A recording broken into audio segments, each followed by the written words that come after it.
A partir de agora, você assiste Verdade e Vida. Um programa da Igreja Presbiteriana do Brasil. O homem de hoje, certamente Reverendo Hernandes, quer ser um vencedor. Você é vencedor? Esse é o tema da mensagem da Palavra de Deus que o Reverendo Hernandes estará trazendo para o meu e ao seu coração logo após essa música. Verdade e Vida. Uma palavra de esperança para um mundo em crise.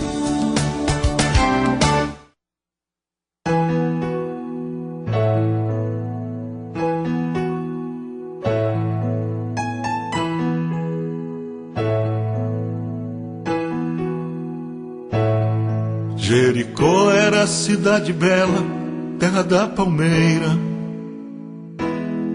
Mas havia um pobre homem nela, com cruel cegueira. Não podia ver o sol brilhar por entre tantos galhos. Andava por um só caminho, sem fazer atalhos. Lá havia boa acolhida em sua estalagem, mas pra ele era sua vida capa de viagem. E quando ia embora o sol e vinha frio vento, a capa era seu lençol e abrigo no relento. Mas Jesus passou ali e fez que o cego visse seu poder e seu amor, e logo lhe pedisse que eu possa ver, Senhor, enfim, tanta beleza, e louvar a Deus, o autor da natureza.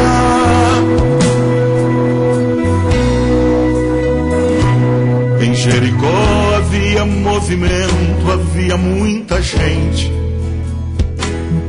mas ninguém gastava um só momento com o indigente. Só parava um segundo pra lhe dar pequena esmola. No entanto, para ele mesmo ninguém dava bola. Mas Jesus passou ali e o cego deu um alto grito: Jesus, tem compaixão de mim, pois estou aflito. E tendo que gritar mais forte do que a multidão, Jesus mudou a sua sorte, lhe deu a visão. Sim, Jesus passou ali e passa por aqui, convidando todo homem para ir a si. Mesmo que você não sofra de igual cegueira, sem Jesus você não tem a vida verdadeira.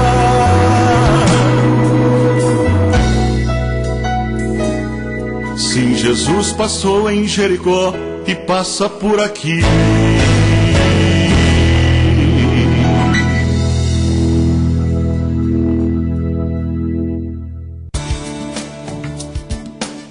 Verdade e Vida.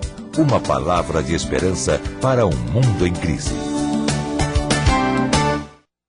Bem, querido telespectador, estamos de volta com o nosso quadro E a Bíblia Responde. Reverendo Hernandes, nos dias em que vivemos, a literatura de autoajuda tem sido consumida assim com grande avidez. O que é que a Bíblia tem a dizer acerca da autoajuda? Daniel, veja bem, a questão está focada de forma errada.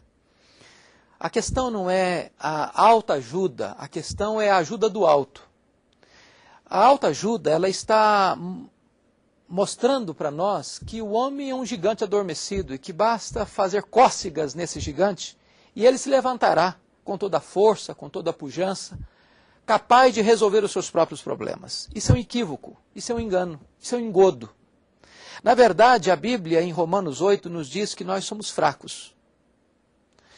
Mas, a despeito da nossa fraqueza, Deus nos assiste. Deus nos socorre, Deus nos levanta.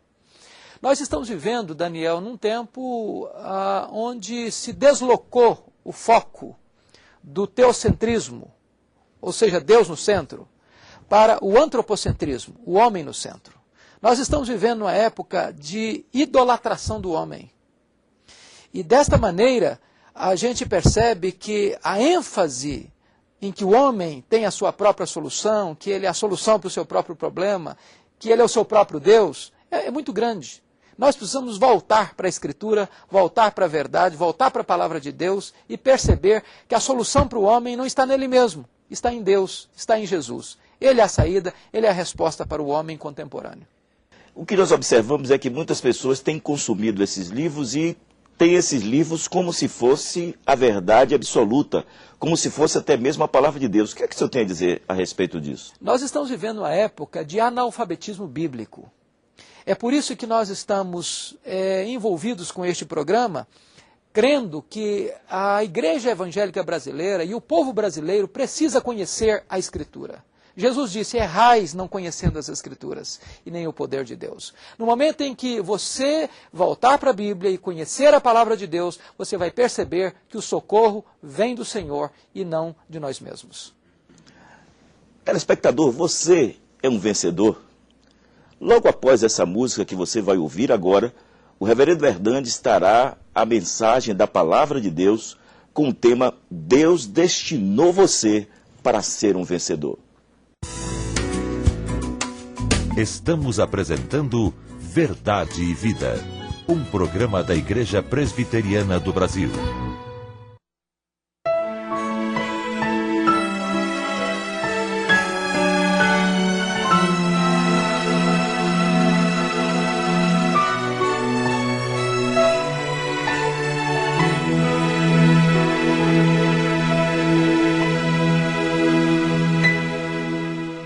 Eu sempre quis ligar a terra e o céu, livrar o homem réu por mim.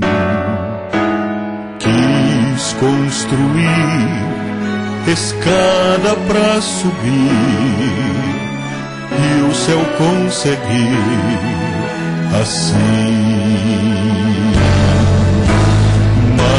Mas Deus fez louca a sabedoria, vanta filosofia e descobri por fim o seu poder e a sabedoria que revelou no padecer Jesus na cruz um dia. Para quem crê, ligou o céu e a terra e pôs um fim à guerra do homem com seu Deus. Eu, para crer, quis tudo entender e algum sinal quis ver. Era pra mim escândalo Jesus, loucura aquela cruz, mas Deus fez louca a sabedoria, a filosofia e descobrir por fim o seu poder e a sabedoria que revelou no padecer Jesus na cruz um dia. Para quem crê, ligou o céu e a terra e pôs um fim à guerra do homem com seu Deus.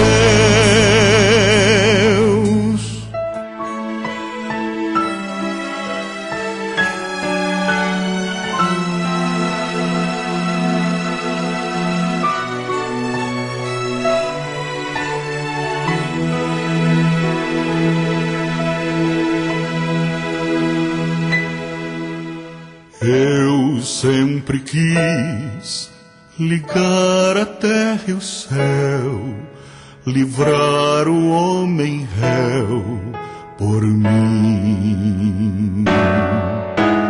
Quis construir escada pra subir e o céu conseguir assim.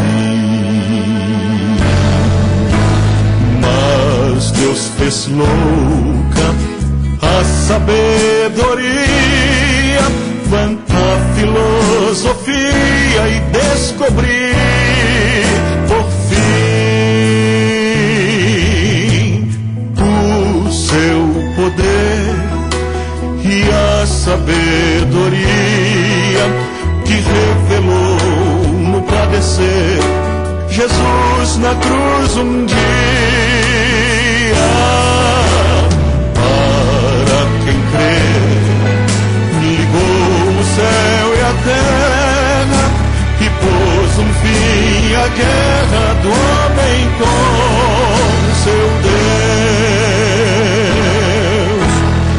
Eu, para crer, quis tudo entender e algum sinal quis ver. Era pra mim escândalo Jesus, loucura aquela cruz, mas Deus fez louca a sabedoria, quanta filosofia, e descobri por fim o seu poder e a sabedoria que revelou no padecer Jesus na cruz um dia. Para quem crer, ligou o céu e a terra e pôs um fim à guerra do homem com seu Deus.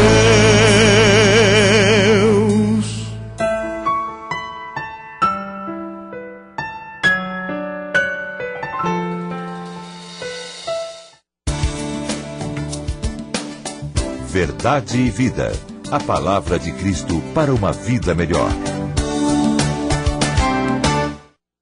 O que vou lhe dizer é algo absolutamente seguro e certo. Nem todas as pessoas que pensam triunfar na vida triunfam.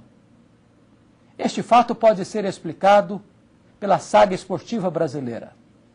Você sabe que no ano de 1950 o Brasil hospedou pela primeira e única vez uma Copa Mundial de futebol. A imprensa mundial apontava o Brasil como o grande favorito a sagrar-se campeão.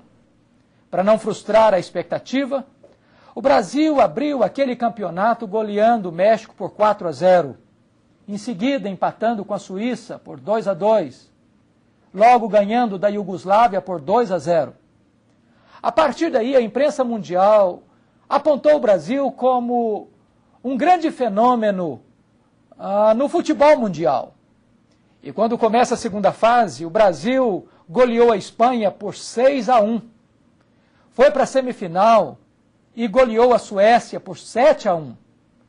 No dia 16 de julho de 1950, o Brasil entrou em campo no maior estádio do mundo, com 199 mil torcedores, dependendo apenas de um empate contra o Uruguai para sagrar-se campeão.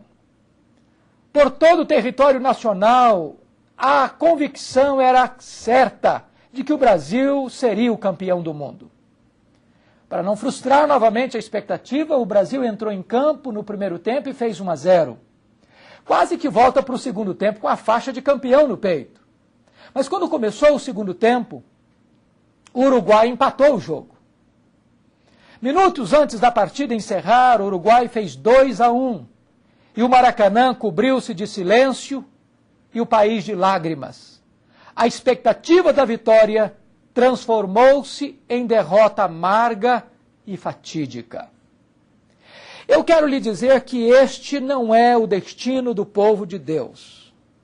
Deus não nos criou apenas para termos expectativa de vitória, mas para termos garantia de vitória. O apóstolo Paulo disse certa feita: aos que Deus predestinou, a esses Deus também chamou. E aos que Deus chamou, a esses Deus também justificou.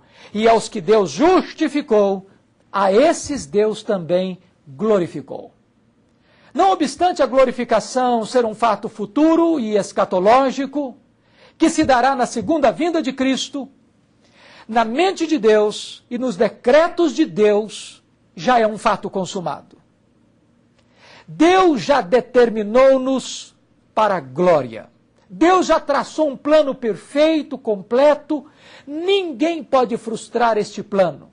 Se você crê no Senhor Jesus, se você entregar sua vida ao Senhor Jesus, o seu futuro já estará garantido nas mãos de Deus. E o apóstolo Paulo vai nos dar as razões para isso. Ele diz assim: Deus nos assiste em nossa fraqueza, porque nós não sabemos orar como convém. Você não é vitorioso porque é forte. Não, absolutamente não. Você e eu somos fracos. Nós não somos um gigante. Como tantas vezes tenta ensinar os livros de autoajuda, dizendo que se você fizer cócegas no seu interior, levantará um gigante. Não, diz a Bíblia que nós somos fracos. Mas o Espírito Santo nos assiste em nossa fraqueza, porque nem orar como convém nós sabemos. Por que não sabemos? Porque nós não sabemos o que é melhor para nós. Tantas vezes nós pedimos uma pedra pensando que estamos pedindo um pão. Nós pedimos uma cobra pensando que estamos pedindo um peixe. Nós pedimos aquilo que vai nos destruir, pensando que estamos pedindo aquilo que vai nos dar vida. Porque não sabemos orar como convém, o Espírito Santo nos assiste em nossa fraqueza e nos orienta nas nossas orações.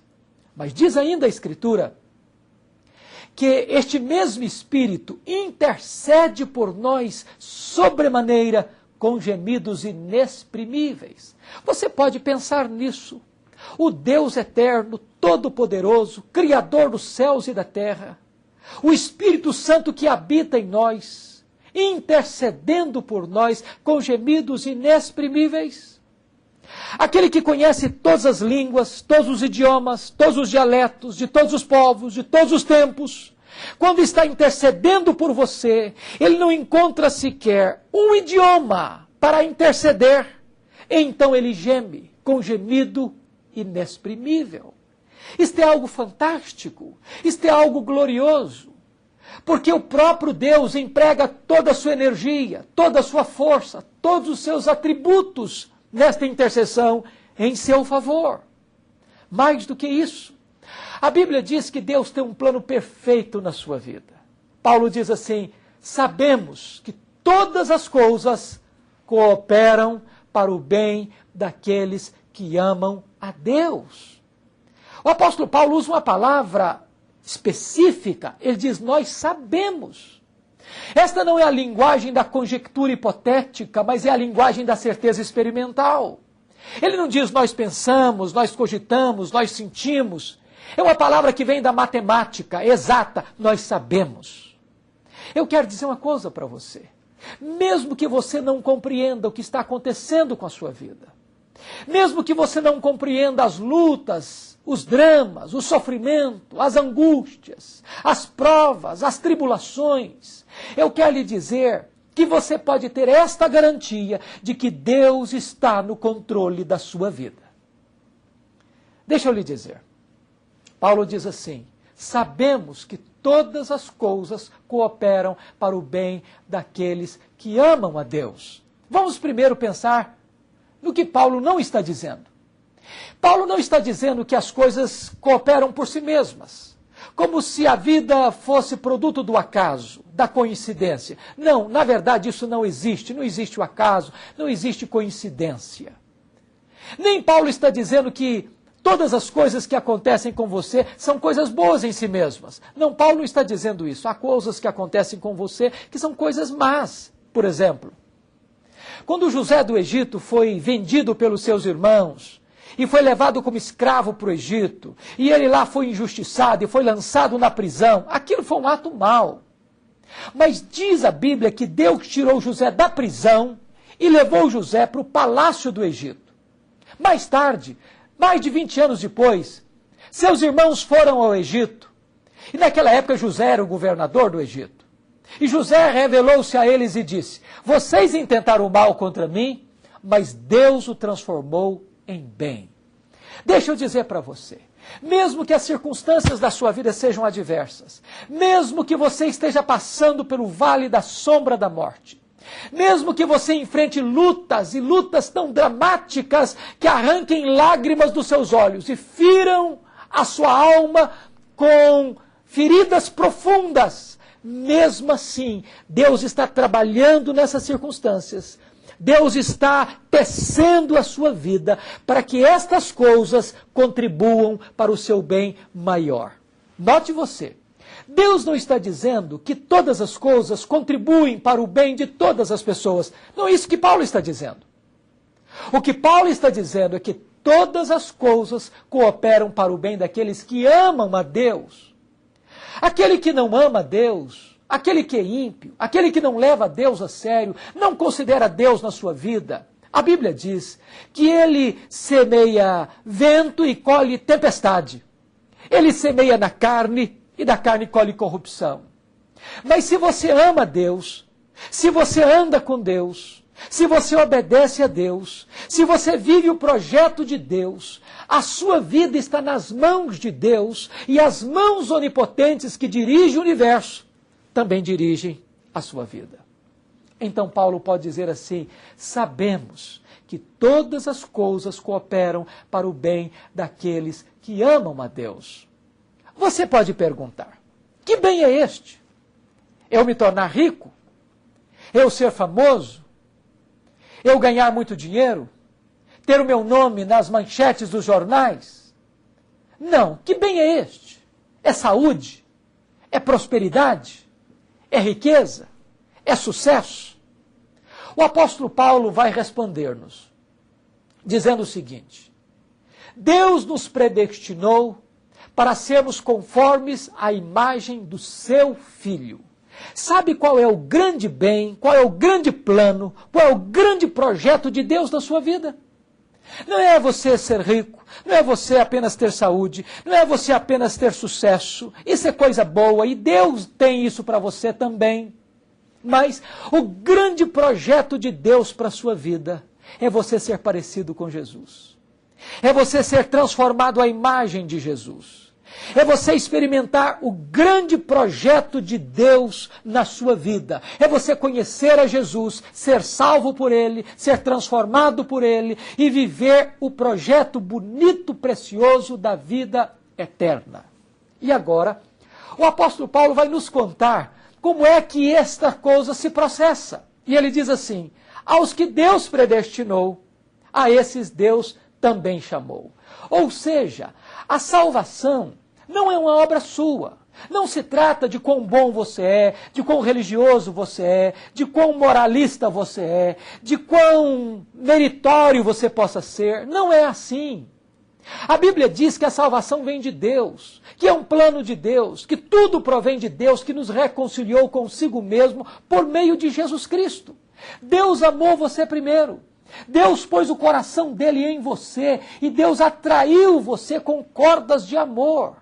Tudo começou em Deus. E agora diz a Bíblia que Deus te chama. Um chamado íntimo, um chamado interior, onde Deus entra na sua vida e conquista o seu coração, e muda as disposições íntimas da sua alma, e perdoa os seus pecados, e regenera a sua alma, e faz de você uma nova criatura. Deus te chama. Através de uma mensagem, através de um sermão, através de uma música, através de um folheto, através de uma leitura da Bíblia, Deus é poderoso para usar todos os métodos que Ele quiser para chamar você à salvação. E a Bíblia diz: e aos que Deus chamou, a esses Deus também justificou. Aqui há algo muito bonito que eu quero lhe compartilhar. A Bíblia diz que todos nós um dia vamos comparecer perante o tribunal de Deus. A Bíblia diz que todos pecaram e destituídos estão da glória de Deus. Você peca por palavras, por obras, por pensamentos, por omissão. E a Bíblia diz que no dia do juízo, nós vamos ter que comparecer diante de Deus. Nós vamos ser julgados pelas palavras que proferimos. Nós vamos ser julgados pelas obras que praticamos. Nós vamos ser julgados pela omissão daquilo que deixamos de fazer. Mas pasme você, nós vamos ser julgados pelos nossos pensamentos. Segundo os psicólogos, passam pela sua cabeça 10.000 pensamentos por dia. Quantos desses pensamentos são impuros? Que você teria vergonha de tê-los proclamados ou projetados para que as pessoas soubessem. Pois bem, a Bíblia diz que no dia do juízo, tudo isso vai ter que aparecer. Então não há nenhuma possibilidade de você ser salvo pelos seus méritos, pelas suas obras, pela sua religiosidade, pelos seus esforços. Mas aquilo que você não pode fazer, Deus fez por você. A Bíblia diz que Deus mandou ao mundo o seu Filho Jesus Cristo. E ele veio ao mundo como seu fiador, como seu representante. E diz a Bíblia que quando Cristo foi à cruz, Deus pegou todos os seus pecados, todas as suas mazelas, todas as suas iniquidades e lançou-as sobre Jesus. Naquele momento ele foi feito pecado por você. Ele morreu no seu lugar. Ele pagou a sua dívida. E quando ele estava lá na cruz, ele pegou o escrito de dívida que era contra você e o rasgou. E o anulou. E declarou você livre. Declarou você perdoado. Declarou você justificado. Agora não há mais nenhuma condenação para aqueles que estão em Cristo Jesus, nosso Senhor. Por isso, o apóstolo Paulo termina: e aos que Deus justificou, a esses Deus também glorificou. De certa forma que se você crê no Senhor Jesus, na mente de Deus e nos decretos de Deus, você já está no céu. Não importam os perigos, não importa o caminho estreito, não importam os inimigos, não importam as adversidades, não importa a fúria do mal. Você está seguro nas mãos de Jesus, você está seguro nas mãos do Deus eterno e Ele está comprometido a conduzir você ao céu. Deus destinou você para a vida eterna e Deus fez este plano e Deus executou este plano e Deus aplicou este plano na sua vida. Entregue a sua vida para Jesus e tenha a garantia e a certeza da vida eterna.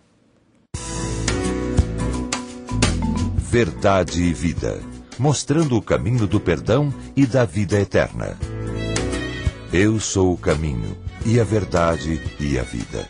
Ninguém vem ao Pai senão por mim. Graças a Deus, querido amigo telespectador, que você pode ser um vencedor. E em Cristo Jesus, a palavra de Deus nos diz que nós somos mais do que vencedores. A minha oração, nesta manhã, é que o Espírito Santo de Deus possa ter produzido no seu coração a verdadeira transformação. E que agora você seja um verdadeiro vencedor em Cristo. E que o Espírito possa ter produzido essa transformação e que você reconheça a partir de hoje o Senhor Jesus como seu Senhor, como seu Salvador pessoal. Neste domingo, você é o nosso convidado especial para participar dos cultos da escola dominical em uma igreja presbiteriana mais próxima da sua residência.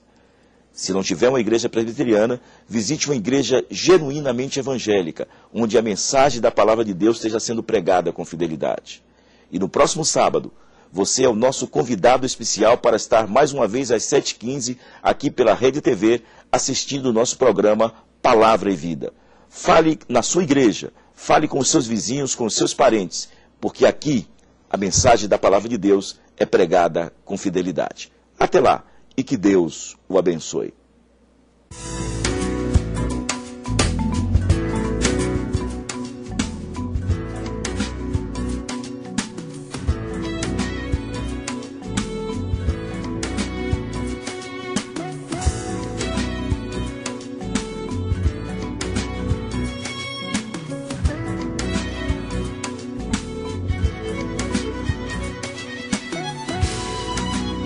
Verdade e Vida. Um programa da Igreja Presbiteriana do Brasil.